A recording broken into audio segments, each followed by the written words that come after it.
ప్రభు యొక్క ఘనమైన నామాన్ని బట్టి ప్రతి ఒక్కరికి వందనాలు చెల్లిస్తూ ఉన్నాను. ఉదయకాలాన్ని కీర్తన గ్రంథము 94వ అధ్యాయము 14వ వచనం. యెహోవా తన ప్రజలను ఎడబాయివాడు కాడు, తన శ్వాసమును విన్నాడువాడు కాడు. కనుక ఇప్పటికీ కూడా ప్రభు అయితే తన ప్రజలను విడిచిపెట్టడం కానీ, వారిని దూరంగా ఉంచడం కానీ ఆయన ఎప్పుడూ చేయలేదు. కానీ ఆయన యొక్క కనికరం, ఆయన యొక్క దయ నిరంతరము తన ప్రజల మీద ఉండినట్లుగా, ఆయన కృప చూపించి ఒప్పింపజేసి ఆయన సన్నిధిలో నిలిచి ఉండినట్లుగా కృప చూపడానికి ఆయన శక్తిమంతుడే ఉన్నాడు.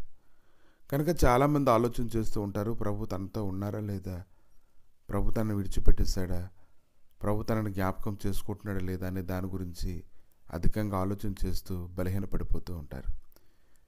మీకా గ్రంథము 6వ అధ్యాయం 8వ వచనంలో, న్యాయముగా నడుచుకుంటయు, కనికరమును ప్రేమించుటయు, దేన మనసు కలిగి నీ దేవుని ఎదుట ప్రవర్తించుటయు ఇంతే కదా ఆయన నిన్ను అడుగుచున్నాడు. కనుక ఆయన దయగలిగినటువంటి దేవుడు తన వారందరి పట్ల ఆయన దయ చూపించడానికి, మేలులు చేయడానికి, ఆదరించడానికి, బలపరచడానికి ఆయన ఎంతో శక్తిమంతుడే ఉన్నాడు.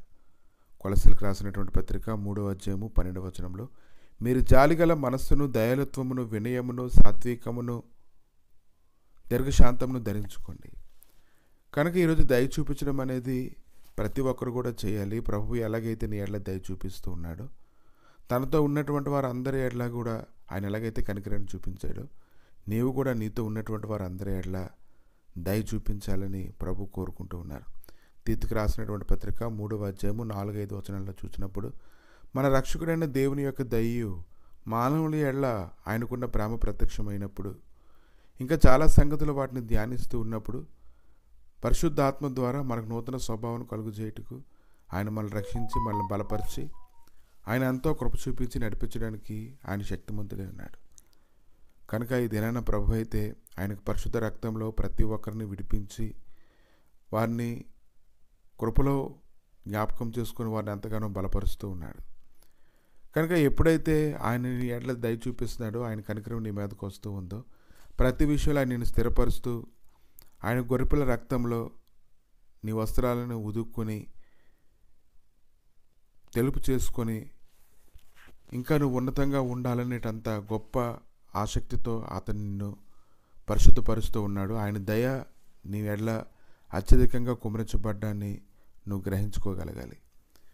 కనుక మన ఇష్టం వచ్చినట్లుగా, ఇష్టానుసారంగా మనం ఉంటే ఆయన దయ మన మీదకి వస్తుందని కాదు. కానీ ఏదైనా మన అతిక్రమలన్నింటినీ ఒప్పుకొని విడిచిపెట్టినప్పుడు ఆయన నిజమైనటువంటి దయ ఆయన అత్యధికంగా కుమరించడానికి ఆయన శక్తిమంతుడై ఉన్నాడు.